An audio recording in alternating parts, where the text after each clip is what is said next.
শক্তিশালী একজন নবী ছিল। উনি মালাকুল মাউতকে বলেছিলেন, মালাকুল মাউত, আমার মৃত্যুর সামান্য কিছু আগে আমারে বইলো, আমার একটা কাজ আছে। মালাকুল মাউত মৃত্যুর কিছু সময় আগে এসে বলল, সুলাইমান, সময় শেষ, অল্প কিছু সময় বাকি, কি করবেন করেন।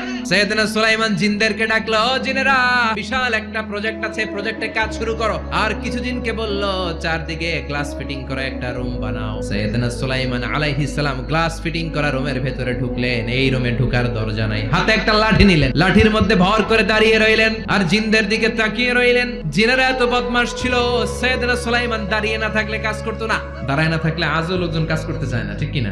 সুলাইমান আলাইহিস সালাম লাঠির মধ্যে ভর দিয়ে দাঁড়িয়ে রইলেন আর বললেন, কাজ করো। জিনেরাও কাজ শুরু করলো। ওদিকে মালাকুল মাউত এসে বলো, সুলাইমান, সময় তো শেষ। সুলাইমান বলে, সমস্যা নাই, রূহ কবজ করো।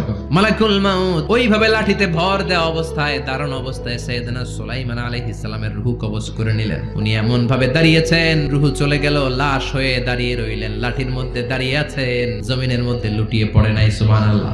জিনেরা মনে করছে বস দাঁড়ায় আছে, কাজ করতেই হবে। করতে করতে পুরা প্রজেক্টের কাজ শেষ। ইন দ্য মিন টাইম ঝিঝি পোকা, উই পোকা সুলাইমান আলাইহিস সালাম লাঠির ভেতরে ঢুকে লাঠিও খেয়ে ফেলেছে। সাইয়েদনা সুলাইমান আলাইহিস সালাম ধপাস করে জমিনে পড়েছে। আর জিনেরা কয়, হায় হায়, খালি খালি কাম করছে এতদিন। সুবহানাল্লাহ কইবেন না?